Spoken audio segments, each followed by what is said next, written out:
जो है वो हमेशा इमीडिएट सॉल्यूशंस की तरफ गई और फायर फाइटिंग में लगी और इंपॉर्टेंट डिसीजंस को उसने वो कर दिया। अब इंडिया का जो मिलिट्री बिल्डअप है उसको अगर हमको बनाना पड़े तो हमको कम से कम 15 साल 20 साल का प्लान चाहिए। अब क्या हुआ, जब हमें आजादी मिली थी उस वक्त वेस्टर्न कंट्रीज के अलावा दुनिया में भारत के अंदर में सबसे ज्यादा ordnance defence equipment building capability थी। 32 ऑर्डिनेंस फैक्ट्री थी। आपके यहाँ भी ये पुरानी, ऐसे कि ये भी पुरानी है, यहाँ पर कैलकाटा के अंदर में थी, इसके अंदर में थी, क्योंकि 1822 से लेके 1882 से लेके हम लोगों ने मैन्युफैक्चरिंग ब्रिटिशर्स ने शुरू कर दिया था, तो यहाँ पर बन रहा था, बाकी कंट्रीज में नहीं बन रहा था। सेकेंड वर्ल्ड वॉर के दौरान में हमारी एरोनॉटिकल वर्क वालचंद वगैरह का जो था, यहाँ पर अमेरिकन प्लेन्स भी सर्विसिंग के लिए यही आते थे, गार्डन रीच वर्कशॉप, मेजरगन डॉक, इस तरह से हमारा एक डिफेंस बिल्डअप था। चाइना में कुछ नहीं था। अब चाइना अपना एक भी एयरक्राफ्ट इंपोर्ट नहीं करता।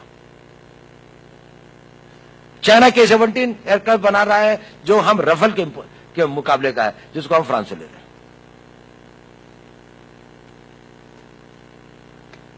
अब उन्होंने सस्टेन्ड तरीके से अपनी डिफेंस कैपेबिलिटी बनाई, spite of the fact they had no industrial base, in spite of the fact that we had a big industrial base, in spite of the fact that we had a bigger pool of scientists and technologists. We have got the world's third largest pools of scientists and technologists. They had no this.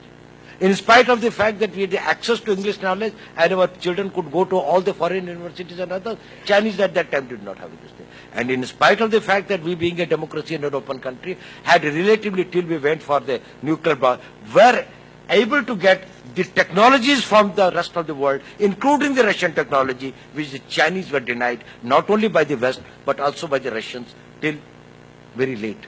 Later, after 1990, it has started. But as you know that this thing, in spite of that, Chinese built up their capability. Hindustan 70% of its defense production के लिए foreign countries पर वो है।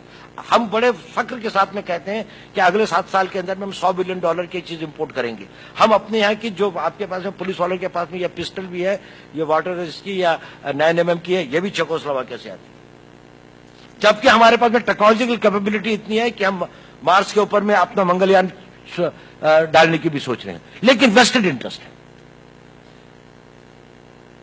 इसलिए हम लोगों ने अपनी उन क्षमताओं को, जहां पर जो हमारे पास में थी, जो वहां पर हमारे पास में साइंटिफिक टैलेंट था, जहां पर हमारे पास इन्वेस्टेबल सरप्लस था, जहां पर हमारे पास में एक इंडस्ट्रियल इंफ्रास्ट्रक्चर और ऑर्डिनेंस फैक्ट्रीज का और डिफेंस प्रोडक्शन का बेस था, एक R&D का बेस था। DRDO जो थी बहुत पुरानी ऑर्गेनाइजेशन है, एटॉमिक एनर्जी कमीशन थी। देखिए, स्पेस में, एटॉमिक एनर्जी में, ओशियोनोग्राफी में, मिसाइल्स में, जहां जहां हमने किया, वी आर वर्ल्ड क्लास। लेकिन आप अपने आप MP5 राइफल्स बनाने नहीं देंगे, आप आर्टिलरी का अम्यूनिशन बनाए दे। बोफोर्स का हमने 85 से दिया, वेट कर रहे हैं दूसरा हम आर्टिलरी गन लगाए, हमने आर्टिलरी गन नहीं। एयर डिफेंस सिस्टम के लिए हम लोगों ने अभी तक कोई वेपन नहीं, वो नहीं, हमारे पास है ही नहीं एयर डिफेंस सिस्टम। हमारे 80% टैंक्स जो है उनमें नाइट विजन कैपेबिलिटी नहीं है। पाकिस्तान ने 100% कर दिया। हमारे 80-72 टैंक्स है, वो भी बिना नाइट विजन कैपेसिटी का है, लार्ज नंबर ऑफ। हम अर्जुन टैंक बना रहे थे, मेन बैटल टैंक, उसको गवर्नमेंट ने वो चलने नहीं दिया। एक एयरक्राफ्ट बनाने की कोशिश कर रहे थे, लाइट कॉम्बैट एयरक्राफ्ट LCA तेजस, वो अब उड़ा तो है, लेकिन उसके लिए भी इतनी सारी रेजिस्टेंस है और उसका भी इतना सारा इक्विपमेंट अब हम इंपोर्ट कर रहे हैं। तो जो एक प्लान तरीके से नेशन बिल्डिंग का विजन होना चाहिए था, वो लीडरशिप का कमजोर था। ये सोच के कि 5 साल में तो इलेक्शन होने, 2.5 साल तो हो गया, अब आप मुझे कह रहे हैं इसका वो करने के लिए इंपैक्ट होगा इसका 15 साल के बाद में, 10 साल के बाद में, 12 साल के बाद में। एयरक्राफ्ट कैरियर चाइना अपना बना रहा है, खैर अब हम भी अपना बना रहे हैं गार्डन रीच वर्कशॉप में, लेकिन हम लोगों ने इतना महंगा जो है वर्कशॉप को लिया जो उसे विक्रमादित्य का नाम चल रहे हैं। तो ये जो बातें हैं, इसके लिए लॉन्गर गेस्टेशन पे immediate takes the precedence over important. तो इमीडिएट में आपने कहा कि मनरेगा कर दो तो वोट मिल जाएंगे, या छोटी छोटी चीजें, क्योंकि उसका इमीडिएट इंपैक्ट। आज पैसा दिया, कल 6 महीने के अंदर, साल भर के अंदर, 2 साल के अंदर में लोगों को उसका फायदा हुआ, लेकिन राष्ट्र तो नहीं बना। आपने जितना वो कैपिटल था उसके अगर वो ये करते तो इन्हीं ऑर्डिनेंस फैक्ट्री में उन लोगों को रोजगार मिलता, उनकी कैपेबिलिटीज बनती, हॉस्पिटल बनते, रोड्स बनते, इंफ्रास्ट्रक्चर बनता है ना, ओवरऑल वो होता। शायद हिंदुस्तान जो था वर्ल्ड का सबसे बड़ा आर्मामेंट एक्सपोर्टर कंट्री बन सकता था, क्योंकि हम नॉन अलाइंड कंट्री थे। तो जितना भी अंडर डेवलप्ड वर्ल्ड है वो, क्योंकि इन वेपन्स को लेने में एक बड़ी प्रॉब्लम है, क्योंकि वेपन्स तो एक होती हैं और वेपन्स के एक्चुअल ये तो मशीन का टुकड़ा है जिसका तो अम्युनिशन इंपॉर्टेंट होता है। और अम्युनिशन आप एक साथ बहुत लिख के नहीं रख सकते क्योंकि उसकी एक शेल्फ लाइफ होती है, 6 महीने, साल, 1.5 साल के अंदर में यूज नहीं हुआ तो उसके बाद में बेकार होता है। अब जब लड़ाई लगती है तो एक तो इसकी प्राइसेस वो करीबन कम से कम 7 या 8 गुना बढ़ा देते हैं। दूसरी बात, वो कंडीशन ले करते हैं कि साहब नहीं, अगर आप पाकिस्तान के सामने लड़ाई करेंगे तो हम नहीं देंगे।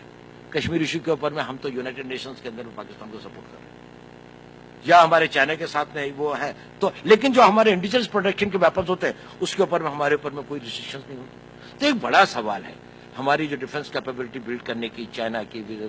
ये देखिए, हिंदुस्तान एटॉमिक कैपेबिलिटी भाभा साहब के टाइम पर 1954 में कर सकता था।